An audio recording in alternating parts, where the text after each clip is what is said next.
Prime Minister.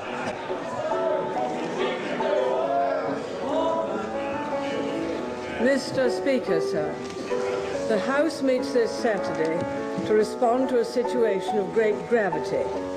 We are here because for the first time for many years, British sovereign territory has been invaded by a foreign power. After several days of rising tension in our relations with Argentina, that country's armed forces attacked the Falkland Islands yesterday and established military control of the islands. Mr. Speaker, yesterday was a day of rumour and counter-rumour. Have you heard from the government all this afternoon, sir? In London, there was outrage that the government had allowed British sovereign territory to be invaded. There were rowdy scenes in Parliament, swiftly followed by resignations. It is a national humiliation, and I have been responsible for foreign affairs, and I do not think it is right that when that happens, the minister responsible should just go on as if nothing had happened. And I think that the honourable thing to do is to resign. Britain's prestige was severely damaged.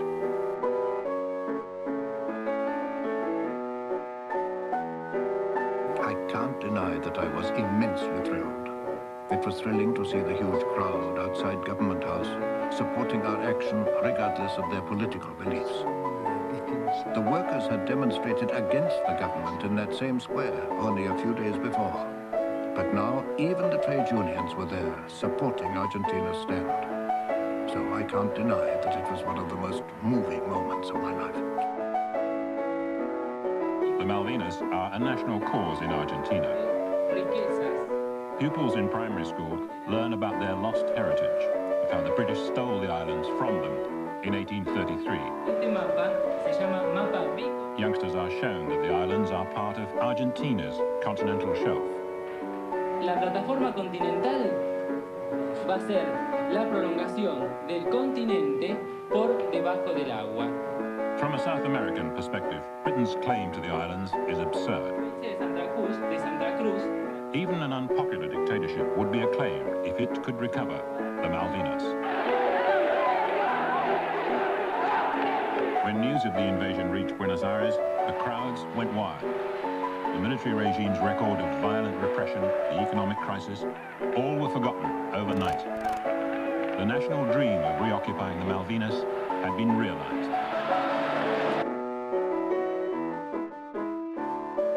Another warship, HMS Coventry, is lost with 20 of her crew, and Argentine missiles knock out the supply ship Atlantic Conveyor. 4 of her crew are dead. The Prime Minister says Britain will not be turned aside. Despite these grievous losses, neither our resolve nor our confidence is weakened. We had a good morning, they had a good afternoon. That's how one senior official at Whitehall put it today. And that good afternoon for the Argentine Air Force knocked out 2 more ships. Of the 2, the Atlantic Conveyor was the more important, for she was hit while she was on her way to the San Carlos beachhead, laden down with stores. The Atlantic Conveyor had been requisitioned from Cunard to carry RAF Harrier jets to the Falklands. And according to the Defence Ministry, all those jump jets had already been flown off. Everybody was very, very low in spirits. Obviously, we didn't know whether we were going to be shot or what was going to happen, taken back to Argentina. Everybody knew of the regime over there, the military government, what they'd done to their own people. They knew they wanted the Falklands, and our future, well, we didn't know our future. Mr. Knott was pressed by several Conservatives to take action against the Argentine mainland. He replied that this wouldn't shorten the conflict, and he implied that bombing the air bases wasn't militarily feasible.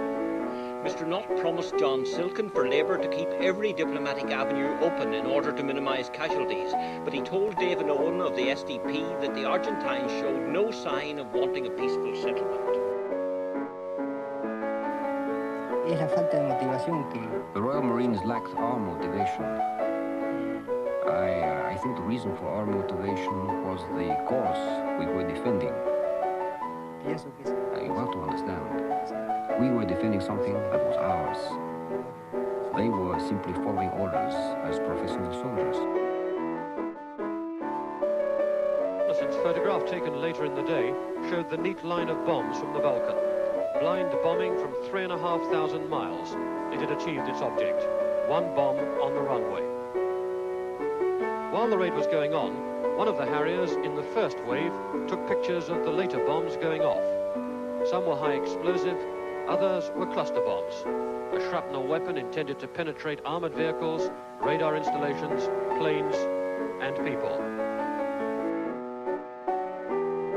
They inflicted casualties, but those defending Government House suffered none. He himself had kept the local people informed of what was happening through a small local transmitter he had in Government House. He is relieved that the islanders heeded his advice to stay indoors.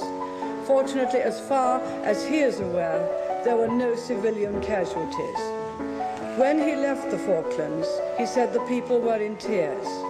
They do not want to be Argentine. He said the islanders are still tremendously loyal.